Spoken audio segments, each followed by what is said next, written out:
먹던 거가 있으면 내려놔 주세요. 먹으면서 볼 영상이 아닐 것 같아요. 스카톨로지, 동성애, 간, 난교, 학살, 고문, 우리가 볼 수 있는 모든 악행들이 다 들어가 있어요. 근데 3장부터는 그냥 똥파티라고 생각하시면 돼서 굉장히 더러운 영화다, 이렇게 하나같이 다 가학적이에요. 원작은 그 소돔의 120이라는 레전드 개변태가 집필한 책.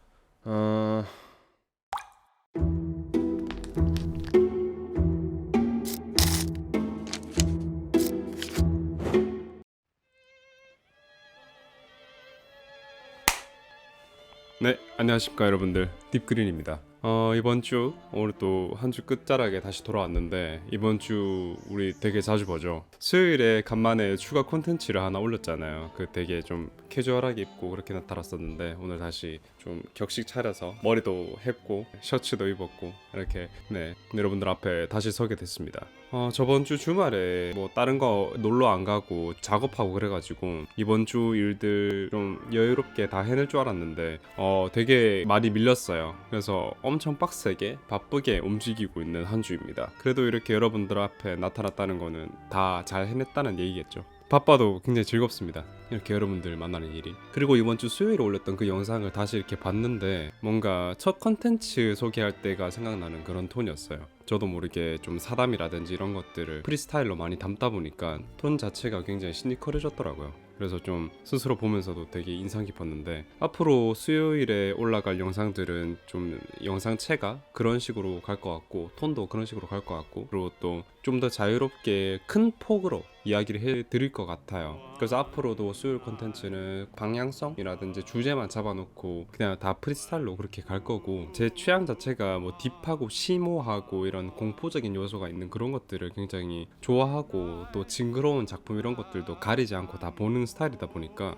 아마 금요일에는 소개 못 하겠는데, 원초적인 그런 것들을 자극하는 작품이라든지 공포, 영상, 만화, 애니메이션 뭐 이런 것도 될 수도 있고요. 그 뭐 사건, 사고 이런 것들에 대해서도 다뤄볼 생각이기도 하고, 앞으로 또 그런 식으로 폭넓게 다뤄볼 거니까 그것도 기대해 주십시오. 그거는 올리기 전날에 바로 그냥 예고를 드릴 겁니다. 좀 서프라이즈로. 또 한 주 바쁘게 살아가다가 그런 영상 하나 만나고 이러면은 되게 기분이 즐거워지잖아요. 또 뭐 제가 너무너무 좋아하는 아티스트들에 대해서 따로 빼서 이야기를 드릴 수도 있고, 다른 채널들에서 다루지 않은 그런 내용들에 대해서 좀 딥하게 다뤄보는 컨텐츠로 찾아뵐 수도 있을 것 같습니다. 뭐 힐링 영화, 뭐 잡담 이런 것도 들어갈 수도 있고요. 아티스트 소개 같은 경우에는 제가 영상 초반에 이번 주 한 곡 소개 이렇게 여러분들한테 선보이고 있긴 한데, 굉장히 짧게 간편하게 간단하게 이렇게 소개를 드리잖아요. 그거를 좀 더 깊게 파보겠다, 이런 이야기입니다. 너무 자극적이고 재밌는 게 많잖아요. 그리고 수요일 영상 중간에 절검단에 대한 이야기가 잠깐 나오기도 했는데, 절검단이라든가 아니면 신고어 영화 등급표 이런 거 있잖아요. 그거는 아마 따로 영상을 제작하기보다 추후에 여러분들이랑 같이 진행하게 될 라이브에서 같이 다뤄보고, 뭐 나무 위키 읽기라든지 뭐 이런 걸로 해볼 생각이고, 그때 또 많이 참여해 주시면 감사드리겠습니다. 수요일 그래도 재밌으셨나요?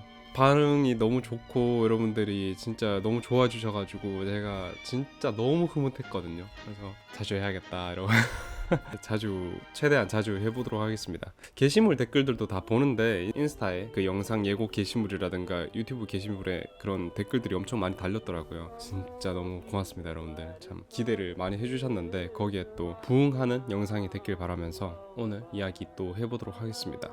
그리고 그 양산 뭐 샀냐고 여쭤보셔가지고, 그냥 가방에 넣어 다니기 편한 진짜 쪼맨한 걸로 샀어요. 접으면 한 요정도 크기 되는데, 그냥 가방에 항상 들고 다니면서 비 올 때도 쓸 수 있는 우산이 돼주기도 하거든요.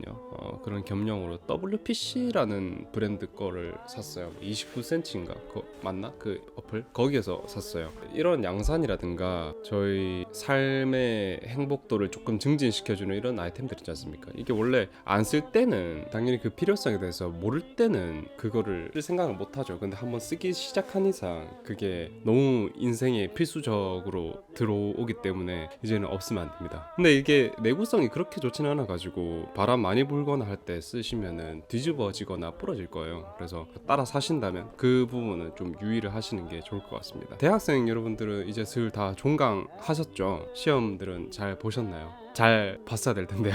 또 못 보고 하면은 재수강하고 그래야 되니까 다들 너무 고생 많으셨습니다. 고생 많으셨고 좀 쉬면서 방학 때 여행도 다니고 필요에 따라서 뭐 알바도 하시고 공부도 또 추가적으로 할 수 있다면 하고 그러셨으면 좋겠어요. 열심히 잘 보내고 계신 여러분들한테 다들 응원 한 말씀 이렇게 보내면서 오늘도 2주의 음악 추천 한 곡 하고 넘어가도록 하겠습니다. 음악 이야기 하고 싶어서 또 입이 되게 근질근질거렸는데 바로 DPR 이안의 무드라는 곡입니다. 제가 DPR 이안을 진짜 좋아해요. 제가 너무너무 좋아하는 아티스트고 음악의 폭 자체도 굉장히 넓고 그 세상 멋이란 멋은 다 가지고 있는 얼굴 뭐 비주얼 이런 것도 끝장나게 잘생기고 멋있고요. 춤까지 너무 잘 추는 만능 엔터테이너이자 팝스타이다 이렇게 얘기를 할 수 있겠습니다. DPR이라는 크루 자체의 색깔이 워낙에 트렌디하고 힙합, R&B, 팝 이런 요소들을 다 아우르는 그런 미친 아티스트 크루다 이렇게 얘기할 수 있겠는데 처음에 DPR을 알게 된 게 DPR 라이브를 통해서였어요. 자스민이었나 마티니 블루였나 그 곡을 처음에 듣고 입문하게 됐는데 그래서 라이브의 음악들을 파다 보니까 좋은 것들이 너무 많은 거예요. 근데 그 옆에 이안이라는 사람이 있었던 거죠.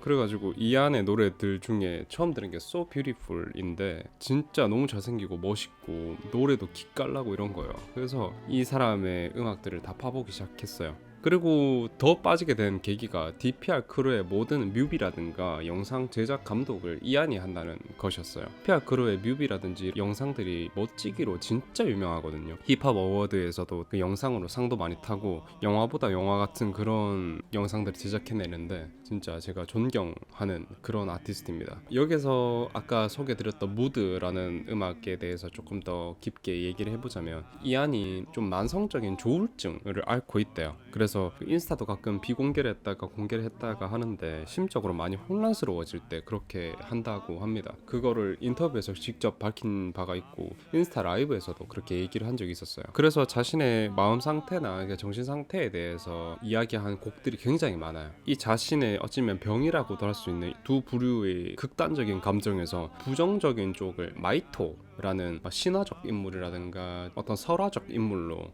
이름을 짓고 페르소나를 만들어 나가기 시작한 겁니다. 그래서 이것을 주제로 음악의 세계관을 넓혀가고 있는데 지금도 이 최근에 나온 앨범이 어떻게 보면은 폭풍 같은 자신의 마음속의 여행에 관한 그런 이야기를 다루고 있어요.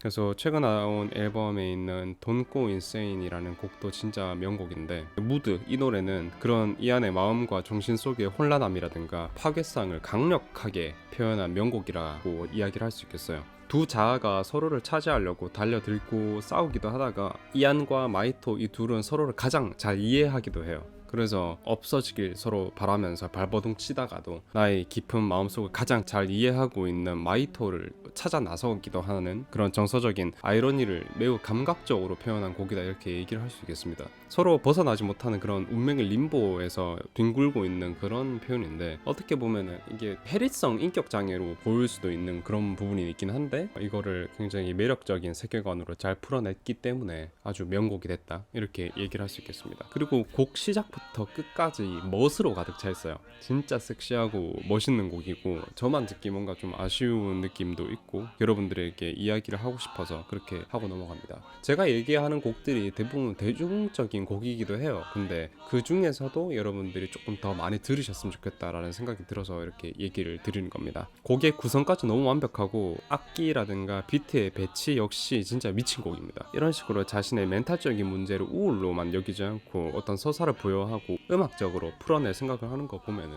이안 이 사람은 태생적으로 아티스트구나 이런 생각이 듭니다. 이번 주 한 곡 소개 그리고 아티스트 소개 이안의 무드 하고 넘어가면서 오늘의 영화 이야기 한번 드려보도록 하겠습니다. 바로 살로 소돔의 120일입니다. 원래는 깊은 음지에 있었던 영화지만 컬트적인 인기와 함께 거대한 악명 때문에 이제는 대중들에게 잘 알려진 고어 그리고 또 춘궁갱 영화 그리고 또 굉장히 더러운 영화다 이렇게 잘 알려져 있어요. 미쳐버린 수위를 자랑하는 영화고 생각하기도 싫은 그런 영화 중에 하나이기도 합니다. 문제적인 요소가 거의 싹 다 들어가 있는 난잡한 영화다 이렇게 얘기를 할 수도 있겠는데 스카톨로지, 동성애, 강간, 난교, 학살, 고문 등등 우리가 볼 수 있는 모든 악행들이 다 들어가 있어요. 정수다 이렇게 볼 수 있겠는데 악행 선물 세트다 이렇게 또 얘기를 할 수 있겠습니다. 살면서 절대 봐서는 안 되는 영화 삼선이었나? 네이버 블로그에 그런 글들을 보고 처음 알게 됐고, 여담이지만 그 3대장은 세르비안 필름, 그 마터스, 그리고 살로 소돔의 120일 이렇게 3개였어요. 그렇게 불릴 만한 영화들입니다. 그리고 그 안을 자세하게 들여다보면 악명과 달리 사실 사회에 대한 강력한 비판 메시지가 있는 그런 영화고, 꽤나 속 깊은 그런 속내가 드러나는 깊이가 있는 영화이기도 합니다. 근데 이 영화가 굉장히 적나라하고 성숙한 태도를 요구하기도, 또는 대중들에게 깨어있길 바라는 그런 비판적인 요소를 가지고 있음에도 불구하고 어떻게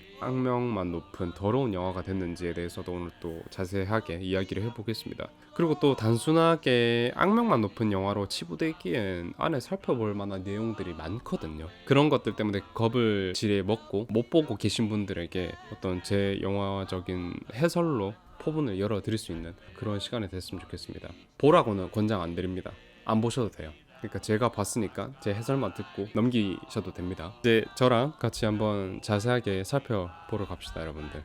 그리고 제 영상 보면서 주무신 분들도 많잖아요. 그건 괜찮아요, 오늘 영상. 근데 먹던 거가 있으면 내려놔 주세요. 먹으면서 볼 영상이 아닐 것 같아요, 내용이. 이렇게 말씀드리면서 바로 출발해 보도록 하겠습니다.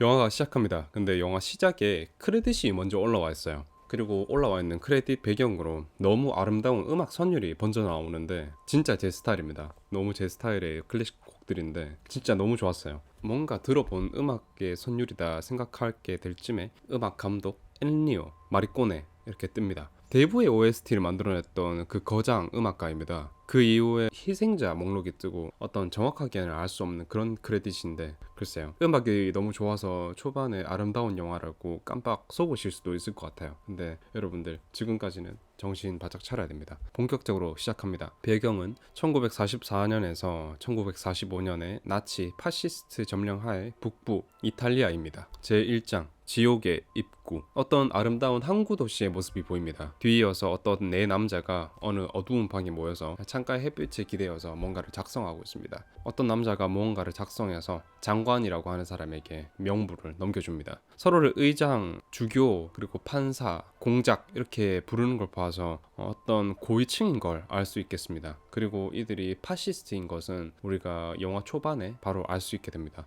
무슨 일을 꾸미고 있는 것 같은데, 글쎄요, 장면이 바뀌고 어느 청년 3명이 친구들이랑 자전거를 타고 집에 가고 있습니다. 근데 저 멀리 자기 동네에 무장한 병사들이 도착해 있고, 이들을 보고 뭔가 끼름직한 예감을 느낀 이 세 청년은 자전거를 돌려서 왔던 길로 되돌아갑니다. 그렇게 도망치는 청년들을 병사들이 뒤쫓고 결국엔 잡히게 돼요. 총구를 들이밀면서 어디로 가냐라고 음흉한 미소를 지어 보이게 돼요. 장면이 바뀌고 아까 봤던 고위층 남성들이 이 청년들을 모두 잡아오라고 명령한 것 같아요. 이탈리아 각지에서 꽤나 미남 청년들이 이름 모를 병사들에게 의해서 잡혀오기 시작합니다. 또 장면이 바뀌고 이번엔 꽤나 귀족 같아 보이는 여성들이 파시스트 병사들에 의해서 납치됩니다. 잡혀간 장소에는 처음 봤던 그 고위층 남성들이 모여있고, 이 파시스트들은 서로의 자식 그리고 형제들과 결혼할 것을 맹세하는 그런 의식을 치르고 있어요. 막무가내로 뭔가를 꾸며내고 있고 젊음의 어리석음에 대해서 경탄하는 그런 이야기들을 하고 있습니다. 아직은 이 내용에 대해서 자세히 알지 못할 것 같아요. 왜냐면은 지금 나오는 대사들이 너무나도 추상적인 면모가 있고 막무가내로 청년들이 잡혀오기 때문입니다.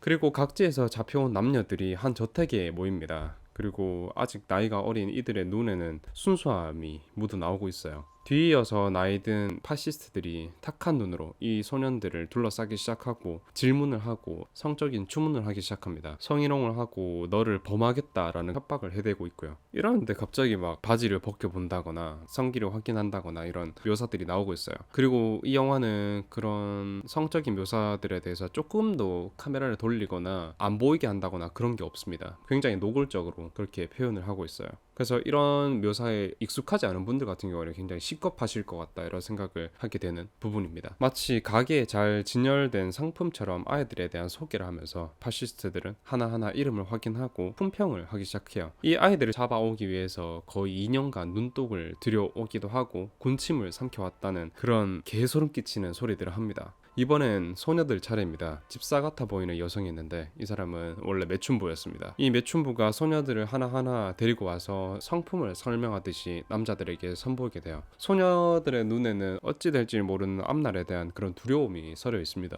그리고 이 아이들은 별 볼 일 없는 그런 아이들이 아니라 꽤나 명망 높은 집안의 가문의 자제들이었습니다. 대법관의 아이, 볼로냐 대학의 교수 등등의 자녀들 말입니다. 그리고 이 아이들을 빼내오기 위해서 무슨 일이든 서슴지 않았음을 그렇게 서로 이야기를 합니다. 여기까지는 뭔가 약간 마터스의 느낌도 나는 것 같아요. 아이들은 제발 집에 보내달라고 애원하지만 그런 거를 신경 쓸 놈들이 아닙니다. 그리고 포로들을 데리고 한 저택으로 이동을 하게 되는데 이동 중인 트럭에서 한 청년이 갑작스럽게 뛰어내려서 도망치기 시도해요. 근데 그 뒤로 총알새를 박아 넣으면서 즉결 처분당하게 되고 아이들의 운명 열시 밟지 않음을 우리는 확인하게 됐습니다. 그리고 그 즉결 처형당한 모습을 보고 공작이 이야기합니다. 원래는 남자아이가 9이었는데 이제는 8이 되었구나 라고요. 이제 장소를 완전히 옮겨서 진짜 멋들어진 저택으로 다들 도착을 했습니다. 저택이라기보다는 거대한 맨션에 가까운 그런 곳이라고 얘기를 드릴 수 있겠어요.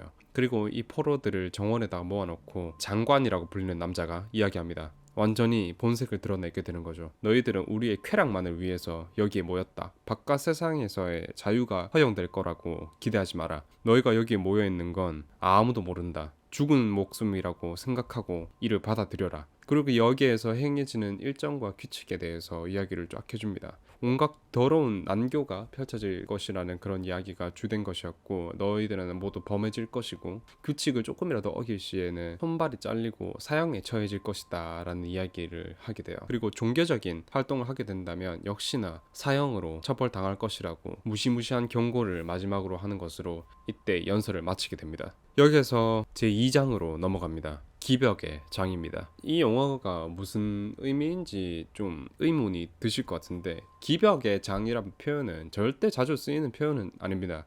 기이한 성벽이라든가 성행위에 대한 그런 도착증에 관한 이야기고 그런 성도착증들이 이루어지는 장이다 이렇게 생각하시면 될 것 같아요. 이때 어떤 나이가 좀 있어 보이는 여성이 거울을 보고 치장하고 있습니다. 그리고는 저택의 연회장으로 천천히 걸어 내려오게 되는데 이 여자는 매춘부입니다. 그리고 거기에 있는 파시스트들을 비롯해서 기관병사들 그리고 포로들에게 자신이 겪어왔던 성적인 학대와 경험들을 하나도 빠짐없이 이야기를 해주게 되는데 약간 정훈 교육 시간이다 그런 느낌으로 보시면 될 것 같아요. 그리고 첫 번째로 하는 이야기를 자세히 들어보니까 자신이 처음으로 당했던 강간에 대한 이야기였습니다. 자신보다 50살이나 많은 남자에게 당한 이야기였는데 말만 들어도 너무나도 충격적이고 더러운 이야기예요.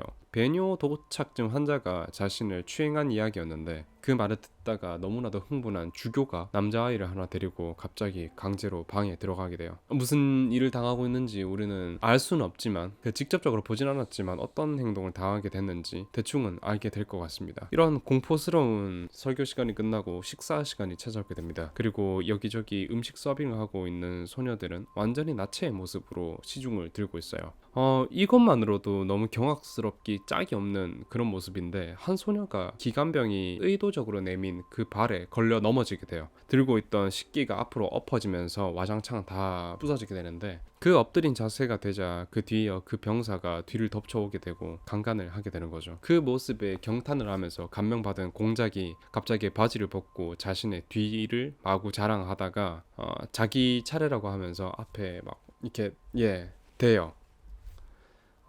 온갖 더럽고 추잡스러운 이 성도착증이 뒤섞인 만찬이 끝나고 다시 매춘부의 쾌락교육과 설교 시간이 벌어지게 됩니다. 그리고 여자애들에게 너희들이 신사들에게 제대로 대접하지 못하니까 지금 상당히 불만족스러워 하신다고 하면서 직접 선수 교육까지 해주는 그런 모습까지 보이게 됩니다. 완전히 얼어있는 소녀들 가운데 파시스트들은 완전히 신이 났습니다. 이 지옥도 입구에서 탈출을 시도하고자 했던 소녀는 그 감시병들에 의해서 목이 그어지고 시체가 되었습니다. 그 모습을 보고 감시병들과 파시스트들이 웃고 조롱을 하고 이상한 시구절을 읊어대면서 희롱을 하고 있습니다. 하지만 그 포로들은 그 모습을 보고 당연히 웃을 수가 없겠죠. 장면이 바뀌고 한 소녀와 한 소년이 결혼식을 하게 됩니다. 양복과 웨딩 드레스를 입고 나온 한 쌍의 소년소녀의 뒤로 나머지 포로들이 나체로 들러리가 돼서 뒤따르고 있습니다. 나체의 들러리들을 장관이 한 명 한 명 마구 탐닉을 하더니 마침내 이 둘이 혼인함을 선언하고 결혼식은 그렇게 끝나게 돼요. 강제로 부부가 된 세르히오 그리고 레나타라는 이름의 두 소년소녀는 옷이 모두 벗겨져서 파시스트들이 보는 앞에서 서로 첫 경험을 맺을 것을 강요당하게 돼요. 그렇게 서로 결합하려고 하는 순간 갑자기 이 네 명의 변태들이 그 꽃은 우리의 것이다 라고 소리치면서 이 갓 부부가 된 둘을 향해서 덮쳐오고 한 대에 모여서 뒹굽니다.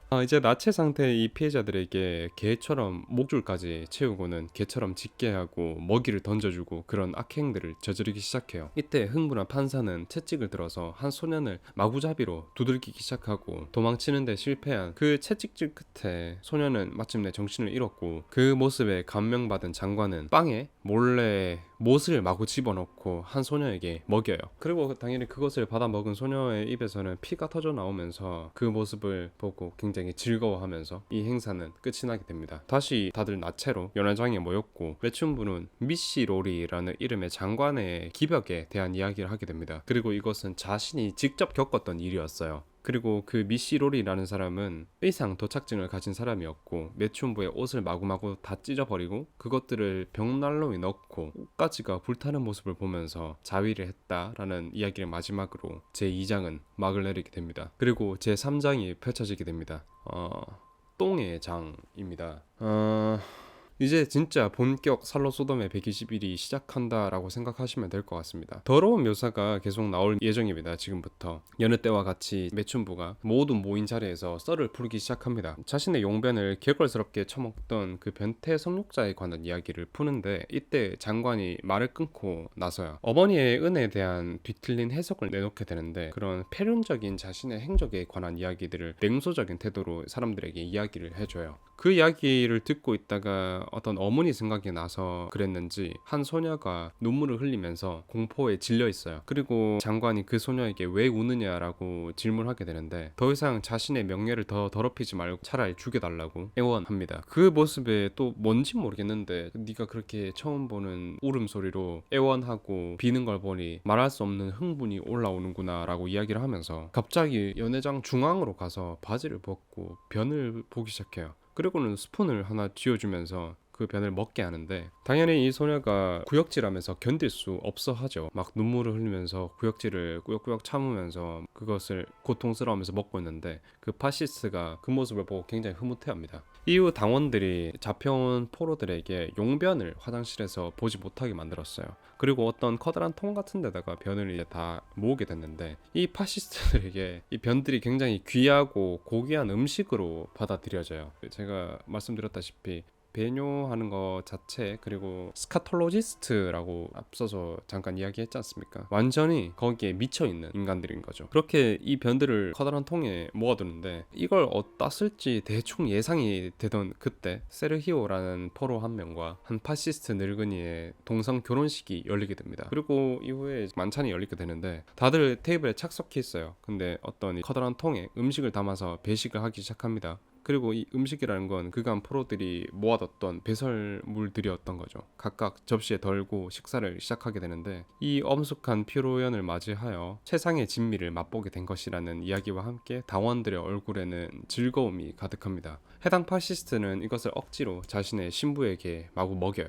진짜 말도 안 되게 더러운 장면인데 그냥 초콜릿 먹는 거라고 생각하시고 진짜라고 입하지 마시고 보면은 보실만 할 겁니다. 이게 실제로 절대 변이 아니겠죠. 당연히 견과류를 넣은 초콜릿이라든가 오렌지 껍질로 만든 그런 식용 초콜릿이었다고 합니다. 이런 거는 그냥 감정이입하지 말고 보는 게 더 중요할 것 같아요. 다시 돌아가서 말을 하자면 이게 스카톨로지의 끝을 보여주는 그런 연출인 거죠. 변을 먹고 즐기고 거기서 막 흥분을 강력하게 느끼는 엄청 불결하고 비정상적인 모습을 보여주게 되는 건데 2장까지는 어떻게 볼만 하실 수도 있겠다라는 생각을 하셨을 수도 있겠습니다. 근데 3장부터는 그냥 똥파티라고 생각하시면 돼서 여기에서 아마 다들 이 영화를 끄고 아니면 경악을 하고 소리 지르면서 덮어버리셨을 거라고 생각을 하고 있어요. 그리고 그래도 되고요. 포로들은 이 구역질을 참으면서 억지로 다들 밀어놨는데 차마 삼키지 못하고 눈물을 질질 흘리면서 개탄만 할 뿐 이상 할 수 있는 게 없습니다. 그저 이 고문들을 받아들이기에는 너무나도 고통스럽고 차마 견뎌내지 못할 그런 것들이에요. 한 차례 행사가 끝났으니까 이제 다시 매춘부의 경험담 시간입니다. 자신을 탐닉하던 늙은 남자가 배뇨성애를 펼쳐 보였던 그런 경험을 이야기하면서 당시 상황에 대해서 상세하게 이야기를 하기 시작해요. 뒤이어서 이 매춘부가 자신의 언니에 대한 이야기를 펼쳐보게 되는데, 언니의 엉덩이는 세상에서 가장 아름다운 것이었다라고 경탄하는 말을 쏟아내게 돼요. 이때 장관은 감명받아서 엉덩이 경연 대회를 열자고 합니다. 가장 아름다운 엉덩이를 가진 사람에게 시상을 하는 건데, 최고의 엉덩이로 선정된 사람은 즉시 처형하는 것이 바로 이에 대한 상입니다. 얼굴을 보이지 않는 것이 공평한 판단을 하기 좋겠다라고 그렇게 불을 끄고 한 구석에 나체로 납작 엎드리게 만들어 놨습니다. 그리고 여기서 우승자를 골라내는 데 있어서 어떤 나름의 객관성을 이야기하는 것 같은데, 엉덩이 주인의 성별에 의해서 판단이 흐려질 것도 방지하는 그런 개념이었던 것 같습니다. 결국 한 소년이 뽑히게 됐는데 감시자들이 잡아 끌어서 머리에 권총을 겨눠요. 이제 죽음인가라는 직감에 소년의 얼굴에 공포가 밀려오게 되는데, 이 감시병이 방아쇠를 당기게 됩니다. 하지만 달칵하는 소리만 들려올 뿐 총은 발포되지 않아요. 비로소 소년의 얼굴에 안도의 미소가 천천히 번져올 때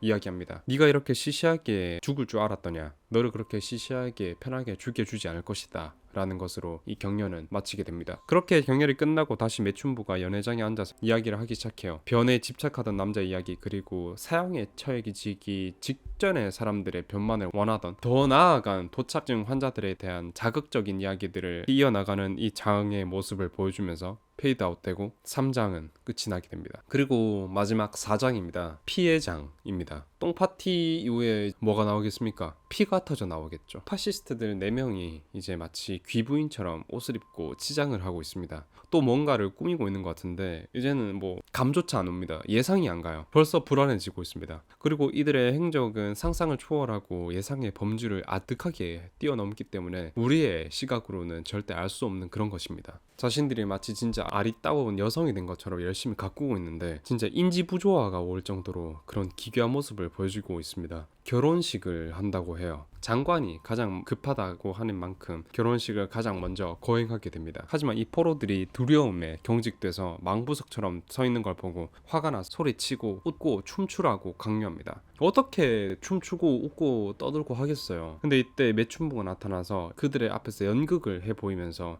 이 분위기를 깨보려고 노력을 하게 돼요. 그리고 그 작전을 먹혀 들어갔고 정상적으로 결혼식은 거행되게 됩니다. 그리고 이 결혼식 이후에 주교는 자신의 동성 파트너와 함께 동침을 하다가 총과 가운을 챙겨 입고 감시차 포로들의 숙소에 방문하게 됩니다. 별 이상이 없음을 확인하고 나가려고 할 때 한 소년이 주교를 붙잡습니다. 그리고 이 소년이 주교에게 그렇게 이야기합니다. 고할 것이 있습니다. 소년이 이야기하기를 여자아이 하나가 사진을 자기 머리맡에 넣어두고 잔다라는 그런 고자질이었어요.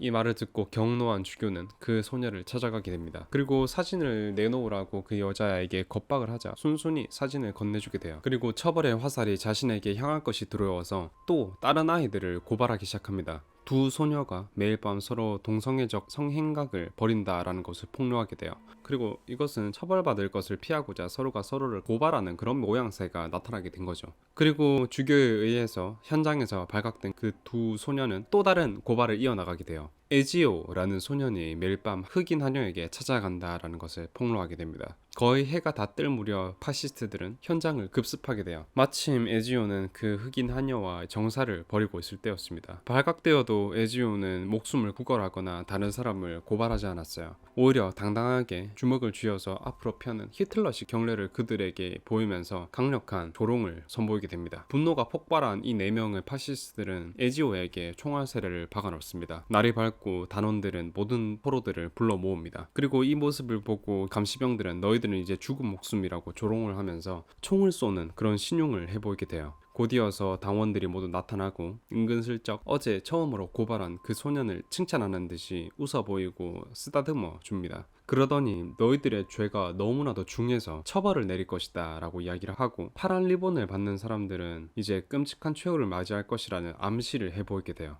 그리고 어제 처음으로 고발했던 그 소년 한 명을 제외하고 모든 포로들이 왼쪽 팔에 파란 리본을 찬 채로 변소에 모여 있습니다. 그리고 어제 발각됐던 소녀들은 알몸 상태로 변이 가득 들어찬 통에 들어가 있습니다. 그중 한 소녀가 울부짖습니다. 신이시여, 우리를 어찌 버리시나이까. 곧이어서 사륙의 축제가 벌어지기 시작합니다. 그리고 장관이 뒷마당을 건물 고층에서 지켜볼 수 있도록 설치된 의자에 앉아서 어떤 쌍안경을 들고 이 광기의 사륙 현장을 구경하고 있습니다. 기관병들과 장관을 제외한 당원들이 모두 직접 장구류 벨트를 나체에 몸에 두르고 사륙에 나서게 돼요. 기관병들이 포로의 팔다리를 잡고 있을 때 성기를 촛불로 지지기도 하고 머리 가죽을 벗겨내고 혀를 자르고 누나를 파내기도 합니다. 이런 사륙을 벌이면서 흥분에 너무 가득 차서 연설을 하기도 캉캉춤을 춰대기도 합니다. 장관은 너무 흥미롭게 이 행위를 즐기면서 흥분하고 있습니다. 한편 이 지옥도를 창문 너머로 바라보던 매춘부 한 명은 경악을 금치 못하면서 스스로 창밖으로 뛰어내려서 생을 마감합니다. 온갖 비명과 살타는 냄새, 피비린내가 진동하는 가운데 잘 차려입은 감시병 2명이 라디오 소리를 크게 틀고 음악에 맞춰 서로를 붙잡고 춤을 추는 것으로 영화는 막을 내리게 됩니다. 여러분들 줄거리 들어보니까 어때요? 진짜 정신 나갔지 않습니까? 이 정도 수위는 진짜 말이 안 되는 수위고 어디다 대고 뭐 비교도 못 하겠어요. 그리고 당연히 의도한 거겠지만 여기 주요 빌런들 그리고 악인들은 인간적인 모습이 단 한 군데도 없습니다. 그렇기 때문에 이들에게서 살아나갈 수 있다라는 기대라는 건 우리에게 감히 해볼 수 없는 그런 설정입니다. 악명이 높을 만한 영화고 진짜 너무 끔찍하고 난잡한 영화였어요. 아무리 이상한 영화들을 많이 보더라도 이 영화의 충격이 감화된다거나 이런 것들은 없을 것 같아요. 그리고 오늘 이 영화를 둘러싼 음모론이라든가 해석, 의미들을 다 까발려 볼 생각이고 왜 이렇게 만들었는지 그리고 많은 의미를 담았음에도 이 영화는 좋은 영화가 아니다라고 생각하는지 왜 그렇게 생각하는지 제 생각들을 여러분들에게 가감없이 또 이야기를 해보도록 하겠습니다. 한번 가보도록 하겠습니다.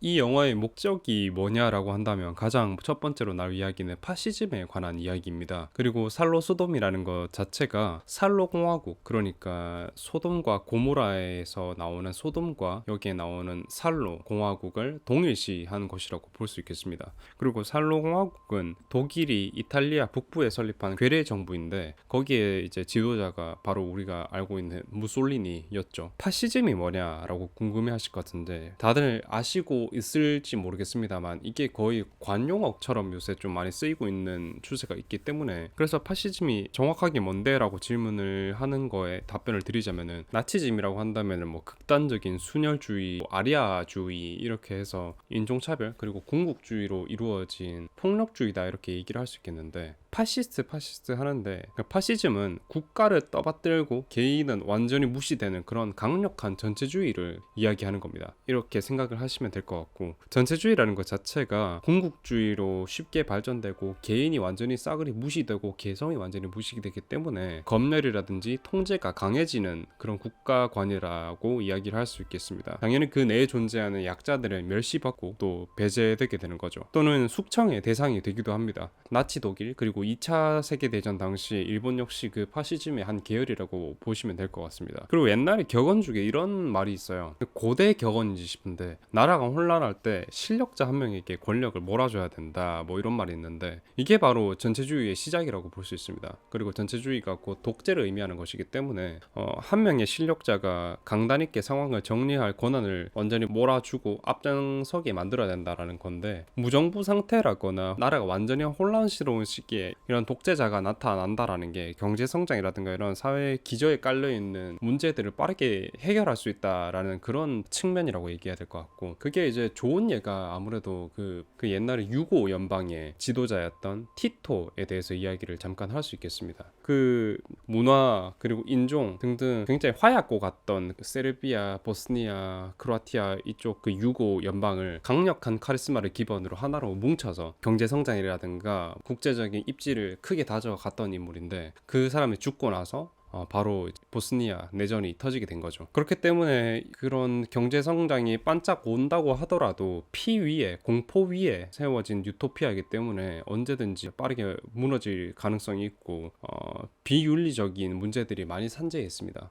그래서 그 성과라는 게 사람들의 공포와 피 위에 세워진 것이기 때문에 많은 그런 문제점을 양산하기 때문에 옹호될 수 없는 거죠. 파시즘을 표방하는 세계관들은 역사뿐만 아니라 그런 게임이라든지 소설에서도 심심찮게 등장하고 있습니다. 스타크래프트의 테란이 그렇고 또 워해머가 그렇습니다. 초능력 있는 애들 데려다가 국가기관에서 인체 실험하고 눈알 뽑고 인공눈으로 대체하고 이런 것들이라든지 민간의 학살에 대한 그런 이야기를 보면 노골적으로 이 파시즘을 표방하고 있다 이렇게 볼 수 있겠습니다. 그 시대를 경험했던 이 파졸리니 감독은 파시즘에 치를 떨었던 인물이에요. 그리고 무솔리니 집권 당시에 자신의 친동생도 반파시즘 운동을 펼치다가 사망을 하기도 했었습니다. 그런 비극을 가슴속에 가지고 살아왔으니 그의 행적 역시 반파시즘이라든가 과익 쪽에 치우쳐 있을 수밖에 없었어요. 그리고 이 영화에 등장하는 악인이라든가 악인에 완전히 충성을 다하면서 그들의 앞잡이 노릇을 하는 자들, 그리고 중립처럼 보이지만 악인들의 편에 선 자들, 그리고 피해자에서 가해자 편으로 돌아선 자들까지 매우 자세하게 사회 계층을 묘사해냈습니다. 그리고 이 인물들에 대해서 자세하게 이야기를 해보고 싶어요. 먼저 이 파시스트 당원 4명은 이런 전체주의를 이끌어가는 인물들을 묘사하게 됐습니다. 온갖 변태적 성행위를 저지르고 조금도 정상적인 모습이 없는데, 이는 국가가 저지르는 전쟁 범죄라든가 국민들을 상대로 알디에 모르게 저지르게 됐던 범죄들에 대해서 이야기를 하는 것 같아요. 그래도 그렇게 파시스트들이 처음에 아이들을 정원에다 모아놓고 너희가 여기 잡혀와 있다는 것을 아무도 모른다라고 협박을 하고 경고를 날리는 것이 이 부분을 빗대서 묘사를 한 거라고 봤어요. 이 국가의 이름 아래 지하에서 몰래 벌이는 이 범죄 행각들은 너희가 알 수 없다. 너희 몇 명은 소리 소문 없이 죽어나가도 우리는 눈 깜짝하지 않는다라는 독재 국가의 비참한 모습을 보여주는 장면이라고 생각을 했어요. 그리고 각자 지위가 공작, 판사, 주교, 장관 이렇게 있는데, 모태의 지위를 악하게 활용하는 귀족층, 그리고 법 위에 군림하면서 조종하는 법관 계급, 종교의 특수성과 공기성을 가지고 하층민들을 세뇌하는 종교인들, 그리고 국가 원수, 장관, 대통령으로 구성된 개변태 어벤져스인 것입니다. 엄청나게 하드한 스카톨로지적인 장면들과 온갖 더러운 도착증이란 도착증은 다 가지고 있는 그런 문제가 많은 인간들이에요. 품행장애까지 가지고 있기 때문에 어디에서나 막 바지를 훌렁 벗어 던지고 성기 노출은 뭐 기본이고요. 동성애자기도 합니다. 거기에 가장 치명적으로 이들은 하나같이 다 가학적이에요. 강력한 사디스트들이다 이렇게 얘기를 할 수 있겠는데 진짜 비인간적입니다. 쾌락을 위해서만 움직이고 자비로움이라는 게 단 한 군데에도 등장하지 않는 그런 인물들입니다. 히틀러나 무솔리니에 대한 강렬한 비판이다라고 보면 될 것 같고, 거기에 나오면서 비난을 하고 있는 부분이고 그들을 희화화한 것이라고도 볼 수 있겠습니다. 이토록 비정하고 냉혈한들을 까고 있는 거죠. 다음은 매춘부입니다. 여기서도 4명으로 구성되어 있는데 그 중에서도 스토리텔러가 있습니다. 산전수전 겪으면서 온갖 성도착증 환자들을 대해왔던 그런 인물이에요. 성적인 일탈에 대한 경험담을 너무나도 행복하고 흥미로운 채로 이야기를 하는데 이 영화의 서술자이자 진행자라고 볼 수 있겠습니다. 그리고 이 매춘부들은 권력자들에게 붙어먹은 앞잡이 계층이자 선동가들이다 라고 보면 될 것 같아요. 그리고 영화는 단테의 지옥도를 바탕으로 이어 붙여나가게 되는데 1장이 지옥의 입구, 2장이 기벽의 장, 그리고 3장이 똥의 장, 4장이 피의 장, 이런 식으로 장이 단테의 지옥도의 구조를 띠고 있는 거죠. 그리고 이 매춘부들은 매우 악한 버전의 베르길리우스, 인도자라고 볼 수 있겠습니다. 이 장마다 자신의 성적인 체험담들을 이야기하고 이 이야기를 바탕으로 이 악인들이 파시스트 악인 4명이 포로들에 대한 가학적인 행위와 학대를 이어나가게 돼요. 다음은 감시병들입니다. 이들은 국가가 하는 모든 행위 자체에 의문을 품지 않고 충성을 다하고 시키는 대로 통제하고 압박하고 고문하고 죽이기도 합니다. 자신들이 하는 행동에 의문을 품지 않아요. 그렇기 때문에 실질적인 위협이다라고 볼 수 있는 거죠. 아이히만이라는 인간 보면 그렇지 않습니까? 그 유명한 모사드한테 잡힌 그 인물인데 이 유태인들을 수용하는 기차 안에서 죽이는 그런 가스실을 개발한 그런 굉장히 악랄한 인물인데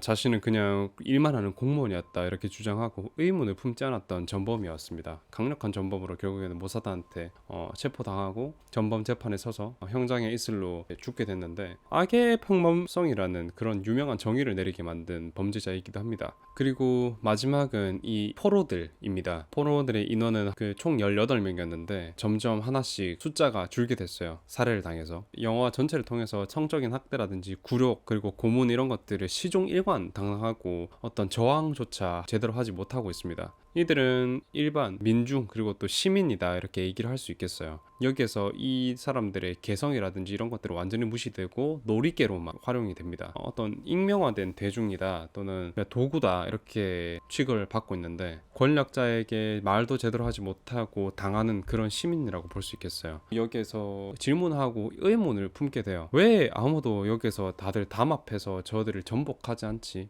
감시 체계가 막 그렇게 삼엄하진 않은 것 같은데 충분히 담합을 한다면은 같이 상황을 타개할 수 있지 않았을까라는 생각이 드는데 이게 바로 저는 이 지배 구조에서 공포가 이들을 억누르게 되는 효과라고 보고 있어요. 그 정도의 어떤 정치적이라든지 사회적인 공포가 기저에 깔려 있으면은 제대로 맞서 볼 생각조차 못하게 된다는 거죠. 공포가 DNA에 각인된다 이런 말 있지 않습니까? 그리고 이 포로들은 청소년, 장애인 같은 그런 취약한 존재들을 그려내고 있기도 합니다. 이들에게는 뭐 어떤 인권이라든지 존엄 자체가 없고 상품처럼 진열을 당하기도 하고요. 나중에 자기들이 죽을 걸 아는데도 반항하지 못해요. 습관적인 복종이라든지 타성에 젖은 그런 모습을 보여주고 있는데 그렇기 때문에 무력하게 체념한 대중에 대한 상징이라고도 볼 수 있겠습니다. 그리고 이 영화의 가장 잔인한 연출이라고 한다면 어떤 희망이라든지 구출에 대한 그런 여지가 전혀 없어요. 그리고 외부 세계가 어떻게 흘러가고 있는지에 대해서 조금도 보여주지 않고 굉장히 폐쇄적인 모습만 보여주고 있습니다. 그리고 이 아이들의 부모님들은 지금 뭘 하고 있는지에 대해서 언급조차 없는 걸 보면 독재라든지 파시즘 국가의 폐쇄적인 면모를 보여주고 있는 부분이라고 생각을 해요. 결국에는 이들이 서로 분열하게 돼서 뭉치거나 담합해서 헤쳐나갈 생각하지 못하고 고문을 받아들이거나 오히려 서로를 고발하면서 자신의 지위를 높게 가져가려고 시도하는 그런 모습을 보이기까지 하고 있습니다. 그런 파시즘 국가들이라든지 이 얼마나 위험한 국가관이 모두를 망치는지에 대해서 조명을 하고 있는 영화다 이렇게 보면 될 것 같습니다.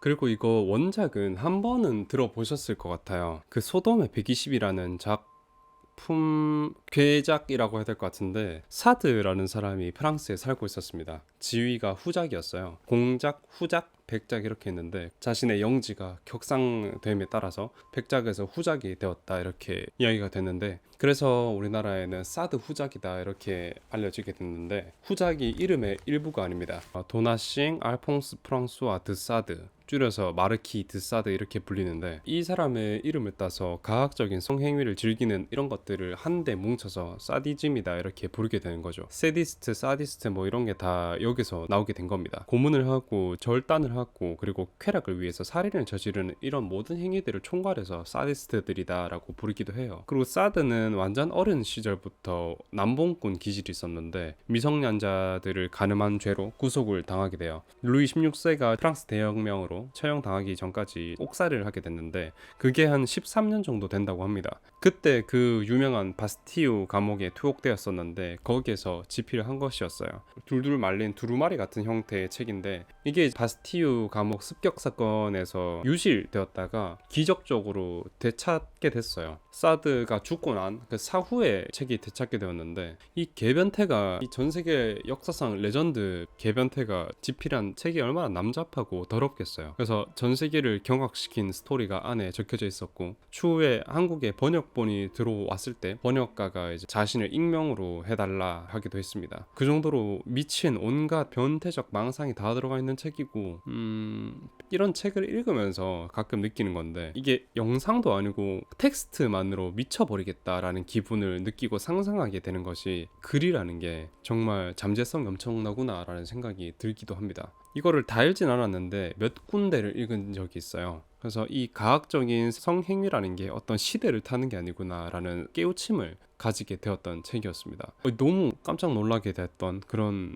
부분이 있었는데 원작과 이 영화는 거의 플롯을 비슷하게 이어나가지만 이 영화는 몇 가지 디테일이 조금 다르긴 해요. 원작은 이 권력자들이 서로의 딸들을 교환해서 변태적 성행위를 이어나가는 그런 근친적인 요소들도 있고 수간에 대한 묘사 이런 것들 그리고 뭐 시체성애 이런 것들에 대한 묘사도 들어가 있고 조금 더 난잡하고 더 더럽다 이렇게 얘기를 할 수 있겠습니다. 그리고 영화의 결말에서 밀고자 있는 뽀글머리만 살아남은 결말 역시 이 원작 소돔의 121과 조금 비슷하다 이렇게 얘기를 할 수 있겠습니다. 그럼 여기서 소돔은 뭐냐? 소돔은 여러분들 많이 들어보셨을 것 같아요. 소돔과 고모라 이야기 아시나요? 이게 성경에 등장하는 죄악의 도시인데 온갖 환락 그리고 동성애 외부 배타적인 문화를 가진 도시 국가였는데 이런 행태에 신이 경노해서 도시에 있는 유일한 선인인 아브라함 가족만 피신시켜주고 이 소돔의 불기둥을 완전히 갖다 던져버린 거죠. 그리고 천사가 이 아브라함에게 전하기를 피신하면서 절대 뒤를 돌아보지 말아라 라고 전합니다. 근데 아브라함의 아내가 그 뒤에 뭔가를 피난하다가 이제 떨어뜨린 거죠. 그거를 이제 주우려고 뒤돌았다가 그 즉시 소금상이 되었다라는 이야기로 결말이 나게 되는 그런 이야기인데 온갖 환락에서의 120일이라고 하니 제목은 참 잘 지은 것 같습니다.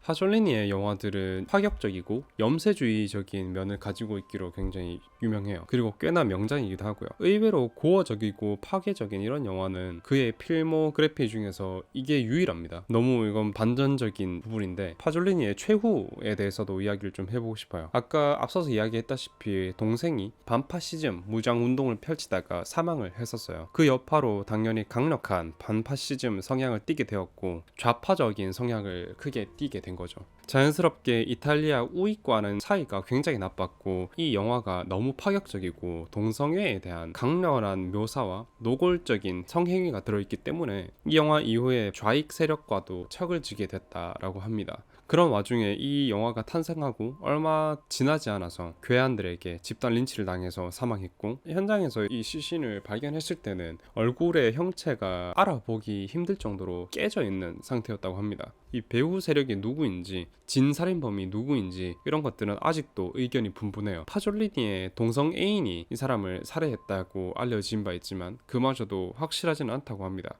아마 우익 쪽의 마피아들이 개입한 것으로 예상이 되는데 이 사건의 진짜 범인으로 지목됐던 인물이 실제 가해자들은 3명이었고 시칠리아 말투를 썼다라고 이야기를 하는 걸 보면 시칠리아 마피아라든지 여타 우익 마피아에 의해서 사망한 것이 아닌지 이런 합리적인 의심이 아직도 들고 있습니다. 영원히 의문의 미스터리 사건으로 남을 것 같아요. 그리고 이거는 나무위키에서 저번에 봤던 건데 우리나라 세기 말 때 그리고 2000년대 초반까지 영화 동아리에서 이 영화를 보다가 다들 막 토하면서 뛰쳐나갔다라는 그런 전설이 있다고 합니다. 인정합니다. 그리고 이 영화의 음악 감독이 바로 거장 엔니오 마리꼬네입니다. 되게 인지 부조화가 올 정도로 거장 음악 감독이거든요. 사실 음악 감독이 누구까지인지는 제가 영화를 볼 때 잘 모르고 지나치고 이런 부분이 있는데 제가 대부라는 영화를 진짜 좋아하거든요. 작업할 때 작게 백그라운드로 그냥 틀어놓고 들으면서 할 정도로 제 노동 영화다 이렇게 볼 수 있는데 그러다 보니까 대부에 나왔던 그런 모든 OST들을 귀 기울여서 한 번씩 들어봤을 거 아니에요. 그런 저에게 있어서 이 영화를 볼 때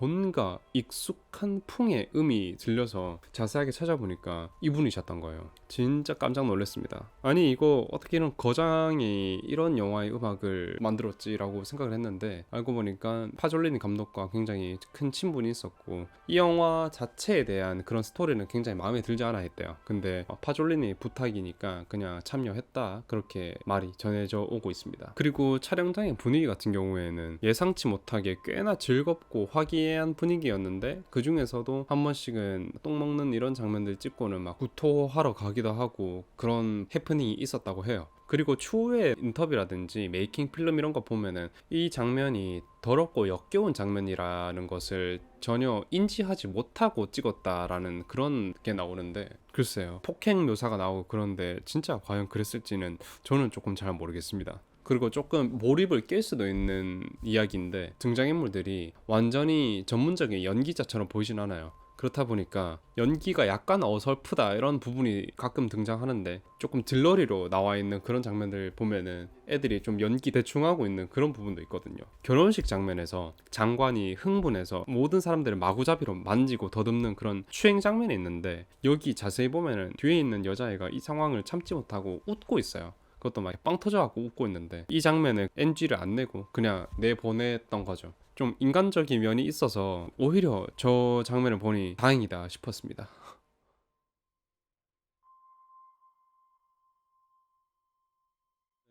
그리고 이 영화는 핸드헬드 기법을 계속 활용하고 있어요. 때문에 화면이 상하 좌우로 약간씩 흔들리는 그런 불안정한 구조를 띠고 있는 장면도 있는데, 그러니까 그 당시에 손떨방이 없어가지고 이런 거 아니냐 생각하실 수도 있는데, 그렇지는 않고 이런 식으로 흔들리는 카메라 구도 기법은 의도를 한 기법이라고 이야기를 할 수 있겠어요. 불안함이라든가 긴장을 고조시키고 약간의 조악한 느낌을 더 크게 줄 수 있다라는 것입니다. 순간의 장면에서는 다큐를 보는 듯한 그런 현장감을 느끼게 하기도 하고, 이 악인들이 무슨 짓을 할지 다음 행동이 너무 두렵게 만드는 그런 효과를 낳게 되었던 거죠. 그리고 마지막 10분은 마치 멀리서 관음하듯이 이 난잡한 피해 축제를 비춰줬습니다. 이런 사회적인 비판의 수위가 강한 영화들은 관음하거나 제3자의 눈으로 장면을 비춰주는 방식으로 이질적인 화면을 보여주고 있어요. 그리고 그 의도는 매우 잘 먹혀 들어갔습니다. 그리고 순간순간에는 사회 벽을 뛰어넘는 그런 연출도 써왔어요. 말한 시선을 비스듬히 가져가다가 갑자기 카메라를 정면으로 딱 바라보면서 소설의 또는 시의 한 구절을 내뱉어대는 그런 연출을 한 번씩 쓰기도 합니다.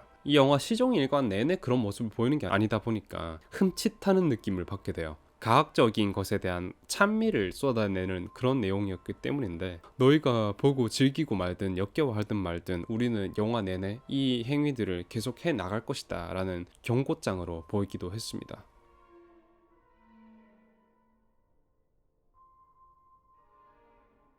이 영화는 호흡이 길고 느린 듯 하지만 그렇지도 않습니다. 영화 시작하고 크레딧을 보여주는 것으로 너무 멋진 음악이 흘러나와서 초반 전개가 꽤나 지루하겠다라는 생각을 했지만, 바로 납치하는 장면들이 나오고 은근히 전개가 빠른 영화예요. 그리고 영화가 거의 2시간에 가까운 짧지 않은 영화임에도 불구하고 그렇게 시작부터 이런 장면이 나열됐다는 것은 앞으로 남은 긴 시간 동안 매우 괴로울 것이다 라는 것을 암시하고 있는 것 같기도 합니다. 정신 나간 수위의 행각들이 계속 나오는데 진짜 미친 영화입니다. 사디즘을 표방하고 있는 만큼 가학적이기 그지없는데, 고어적인 묘사가 사실은 그렇게 세진 않아요. 대신에 더럽습니다. 시면에 있는 영화들 그리고 또 영상물들 이런 것들 알려진 거 보면은 막 잔인하고 이런 것보다 축축하고 더러운 것들이 진짜 많거든요. 그리고 이 영화가 거기에 대표격이라고 볼 수 있겠어요. 제가 저번에 고어 영화 등급표에서 얘기를 했던 핑크 필라밍고라든가 이 영화가 또 대표격이라고도 얘기할 수 있겠죠. 스카톨로지라든가 동성 강간, 동성 결혼 뭐 이런 것들이 가끔 튀어나오는 게 아니라 계속 튀어나오고, 배우들이 다 막 나체로 다니고 그러고 있어요. 그리고 그것들에 집착할 정도로 과하게 강하게 묘사됩니다. 그리고 똥이라는 것 자체가 더러운 것도 더러운 것이지만, 이것을 뭐 만지고 먹는다 이런 것이 인간 존엄성이라든가 수치심을 강력하게 파괴한다 이렇게 볼 수 있잖아요. 그런 의미에서 집착적일 정도로 노골적으로 나오는 것 같고 묘사되는 것 같고, 이 와중에 파졸리니 감독 개인의 변태적인 망상이라든가 관념들을 중간중간에 넣기도 했어요. 특히 그중에 좀 인상 깊었던 거는 어머니의 은혜에 대한 자신의 파괴적인 입장을 나타내기도 한 구절이었는데, 그걸 장관의 입으로 하여금 말을 하도록 한 것이 좀 무섭고 섬뜩했다라는 생각이 있습니다. 이렇게 잔인하고 난잡한 더러운 장면들을 넣은 이유에 대해서는 앞서 서술했던 파시즘이 사람들에게 행해지는 그런 잔악함에 대해서 매우 적나라하게 보여주고 비판적으로 보여주기 위함이라는 것이었습니다. 그리고 아까 촬영 부분에서 이야기했듯이 핸드헬드 기법을 사용한다거나 저 멀리서 지켜보는 구경하는 시점으로 이 사력을 비춰주고 있는데, 제3자의 시선처럼 사건을 조명하는 듯이 좀 더 사실적으로 보이게 만들었던, 불쾌감을 더욱 크게 만들었던 부분이 있습니다. 결국 이런 수위로 이게 모두 허구일 거라고 생각할 수 있지만, 이 권력 체계에 노출되면 너도 모르는 새 이런 일들이 벌어지게 되는 거야 라고 이 세계를 보여주는 것 같습니다. 그리고 마지막으로 이제 고어 묘사가 그래서 어느 정도냐 하는 분들에게 좀 이야기를 자세하게 드리자면, 마지막 10분을 제외한다면 보면 잔인한 장면은 거의 안 나와요. 이렇다 할 장면도 없고, 그렇기 때문에 그런 것 때문이라면은 너무 걱정은 안 하셔도 된다. 근데 마지막 10분에서는 매우 수위가 높은 고어 씬들이 나오는 건 맞아요. 강제로 목을 매달고 두피를 박피시키고 뭐 그런 장면이 나오는데, 이 두피 박피를 시키는 이 장면 같은 경우에는 좀 많이 어설픕니다. 그냥 접착제로 붙여놓은 가발 떼는구나 라는 생각이 들 정도로 좀 어설픈데, 왜냐면 이마 라인 여기에 마스킹 테이프가 다 보여요. 그 편지에 붙은 테이프 이렇게 칼로 이렇게 쑥 떼는 것처럼 그냥 이렇게 휙 벗겨내는 그런 건데, 훌렁 이렇게 벗겨지면 안 되니까 이걸 억지로 누르고 칼로 이렇게 하는 것처럼 조잡함이 있습니다. 근데 칼도 무슨 뭐 몽둥이 같이 완전 날이 무뎌가지고 몽둥이 같아 보이는 그런 거라 가지고 막 현실감 있고 그렇진 않아요. 여기서 나왔던 뭐 변들도 다 초콜릿이고 견과류 넣은 오렌지 껍데기로 만든 뭐 그런 거라고 하니까, 그래서 제가 이 영화를 이제 리뷰를 하고 여러분들 가운데 몇 명은 이걸 보실 것 같아요. 그분들에게 미리 좀 다시 강조해서 얘기를 드리자면, 그냥 이거 배우들 울면서 초콜릿 먹고 그런 거라고 생각하시면 그렇게 더럽진 않을 거다, 이렇게 얘기를 드릴 수 있겠어요. 그래서 이 살로 소돔의 120일, 이거는 고어 영화라기보다는 과학적인 행위예술 영화다, 이렇게 얘기를 하는 게 더 맞을 것 같긴 한데, 뭐 굳이 따지자면 그렇다는 겁니다. 고통을 매개로 비판을 했다는 것 자체가 굉장히 그 당시로서는 선구적인 영화가 될 수 있다라는 생각이 들고, 74년도 영화면은 진짜 오래된 영화예요. 50년이 된 영화예요. 사실 표현의 한계라는 거에 대해서 도전적으로 다가갔다라는 생각이 들기도 합니다. 근데 수위에서 말씀드렸던 이런 여러 요소들로 인해서 이 영화는 좋은 영화가 될 수는 없다라고 생각을 하고 있습니다. 어떤 메시지를 강하게 전달하기 위해서 고어적인 묘사라거나 강렬한 장면 배치를 하는 것은 그런 좋은 영화를 만드는데 꽤나 효과적인 요소가 되기도 해요. 그리고 대화의 수단이 되기도 하고요. 근데 그게 이제 너무 더럽거나 지나치면은 그 장면의 충격이 너무너무 커져서 메시지가 싹 다 덮이게 되는 그런 이면이 있습니다. 결국 그런 이유들로 이 영화는 절대 봐서는 안 될 영화 중에서 또 제일 많이 본 영화, 또 유명한 영화가 된 것 같아요. 그런 성숙한 메시지는 좀 아깝다라는 생각이 들기도 합니다. 이렇게 제대로 각 잡고 앉아서 분석을 하고 싶어 하는 사람이 아니라면 그 더럽고 기괴한 막을 비집고 들어가서 숨겨진 의미를 찾으려는 사람도 많이 없을 것 같긴 해요. 정리하자면은 뭔 말인지는 알겠는데 뭐 과감하고 다 좋은데 너무 역겨워서 쳐다도 못 보겠다, 그냥 이건 인류의 혐오가 아니냐, 이런 겁니다. 이 영화를 보고 아무것도 못 느꼈다, 더러움밖에 못 느꼈다 하시는 분들, 그게 맞습니다. 그게 맞고 명작에 탈을 쓸 수도 있을 뻔했는데 그렇게 느끼기에 너무 과학적인 영화가 됐다. 철학과 어떤 사회적인 문제를 비판하는 방식에 있어서 경탄하는 것과 달리 이 영화를 보면서 그 고통을 체화하는 것은 완전히 다른 문제니까요. 네, 오늘은 여기까지입니다. 영화를 보는 것 자체는 뭐 사실 그렇게 힘들진 않았어요. 왜냐면 받았던 게 있고, 저는 이거에 그렇게 몰입을 하지 않거든요. 왜냐면 배우들이 초콜릿을 먹는구나, 그냥 울면서 초콜릿을 먹는구나, 또는 이것을 어느 정도 연극의 틀로 보고 있고 실제 모습이라고 이입을 하면서 보는 것이 아니기 때문에 저에게 있어서 이런 영화들은 꽤나 견딜만 한 것 같습니다. 근데 좀 이번에 이 타자를 치면서 이 대본을 정리하면서 조금 힘들었던 부분은, 여러분들한테 얼마만큼 적나라하게 보여드려야 되지, 그런 게 좀 있어가지고 대본 정리하면서 뭐 이런 게 있나 했는데 여러모로 문제작 그리고 괴작이다, 이렇게 얘기를 할 수 있겠습니다. 이번 주 엄청 바쁘게 막 이리저리 움직였는데, 그리고 머리 자른다고 했는데 머리 안 잘랐습니다. 긴 머리 또 다시 보니까 마음에 드는 것 같아가지고 조금 더 길렀다가 자를 수도 있고, 다음 주에 갑자기 또 자르고 나타날 수도 있긴 합니다. 이런 식으로 여러분들이랑 이번 주 2번이나 만나봤는데 다들 만나서 너무 반가웠어요. 일주일마다 한 번씩 만날 때마다 여러분들 보고 싶다라는 생각했는데 이번 주는 조금 더 자주 만나서 너무 반갑고 기분이 좋습니다. 이런 식으로 자주 올 수 있다면 진짜 자주 오도록 할게요. 어떻게든 시간을 만들어서. 또 라이브 같은 것도 제가 지금 요새 바빠서 계획을 제대로 못 짜고 있는데 얼른 또 여러분들 라이브로도 찾아뵙도록 하겠습니다. 또 나중에 그거 하게 되면은 또 공지도 따로 드릴게요. 여러분들 항상 건강하시고요. 좋은 거 많이 보고, 이 영화 제가 리뷰를 대신 해드렸잖아요. 그리고 제가 여러분들이 못 볼 것 같은 그런 영화들 대신 봐드리고 있는데 그런 것들은 그냥 저한테 맡겨주세요. 그리고 오늘 자세하게 설명을 드렸으니까 굳이 안 보셔도 될 것 같습니다. 제가 이렇게 캡처한 사진이라든가 그런 것으로 그냥 이런 장면이 있겠구나 이렇게 생각하시고 넘기셔도 되는 영화다. 여러분들 한 주 너무 고생하셨습니다. 그리고 또 댓글들 다 확인하고 있는데 너무너무 감사한 댓글들 많고 저를 그리고 또 제 채널을 사랑해 주셔서 고맙습니다 여러분들. 진짜 여러분들한테 너무 감사드리고 또 사랑하고 있습니다. 그러면은 다음 주에 또 더 멋진 모습으로 또 더 멋진 이야기로 나타나도록 하겠습니다. 다음 주도 잘 보내고 그렇게 또 만나요. 감사합니다. 딥그린이었습니다. Has the right to be screwy in his own way. Everybody has the right to be screwy in his own way. Yes, sirree. Now everybody has the right to be happy the live long day. Yes, sirree. Some like kiss blondes, brunettes, and such, but Miss Murphy kissed down liked it very much. But everybody has the right to be screwy in his own way.